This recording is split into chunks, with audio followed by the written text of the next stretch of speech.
I keep telling everyone, I will promise you will know who I'm voting for, but it really shouldn't take a rocket scientist to know there's one man who has made pain in my life a living hell and another man who has like literally shepherded me through the grief process. This really shouldn't be rocket science for people.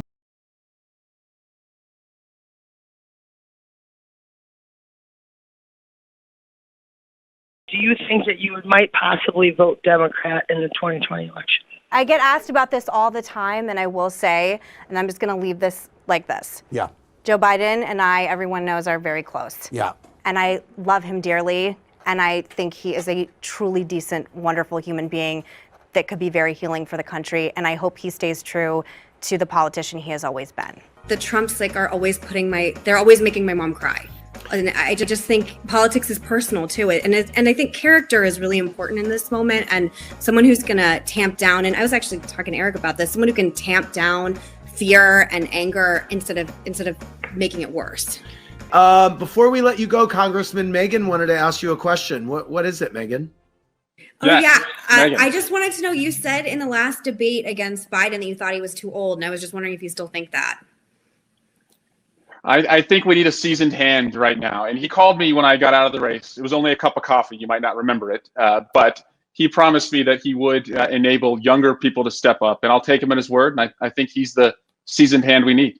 Great. We've had a pandemic response that happened way too late that has cost us lives. We have people that don't have access to critical care that they need. I think it's really important that we rally behind our Democratic nominee in November. I've never liked him much. Hasn't been for me.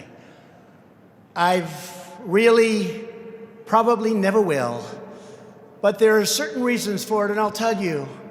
And I do this to save a little time with the press later on. John McCain received a fake and phony dossier. Do you hear about the dossier? It was paid for by crooked Hillary Clinton, right? And John McCain got it. He got it. And what did he do? Didn't call me.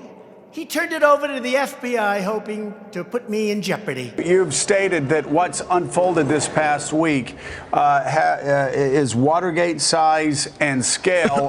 There was more contacts between the White House, the Trump campaign, and the Russians than had been previously disclosed. House Intelligence Committee has subpoenaed an associate of Arizona Senator John McCain over his connection to the discredited Trump dossier. McCain Institute's senior director and former State Department official David Kramer reportedly met with the dossier's author, former British spy Christopher Steele, in London last year, then returned to the U.S.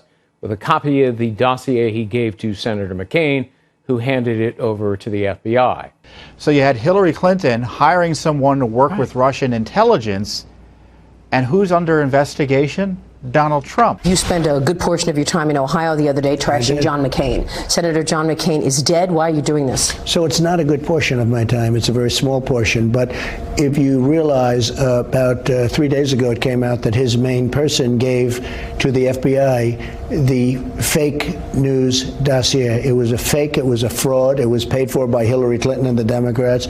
They gave it to John McCain, who gave it to the FBI for very evil purposes. That just makes me think the dossier is true. Well, no, what it makes me think actually is that he really is losing his mind. Either the president's losing his mind and he can't remember what he said earlier this week, or he's a liar. There really is no choice. He is either a liar or he's losing your mind. I'm Donald Trump, that I'm lying to myself and 300 million people. Yes, the president of the United States is also lying. The president blames the media, but it's plain to see, again, that either he forgot about, or he is lying about the fact that he has been attacking a dead man without any prompting. Literally everything he has said is a lie. All lies. Sure. All on videotape, all in statements, all lies. Sure. We now don't have to wonder. Again, this is like having X-ray glasses into Richard Nixon. I mean, if Nixon had just put the tapes out in real time.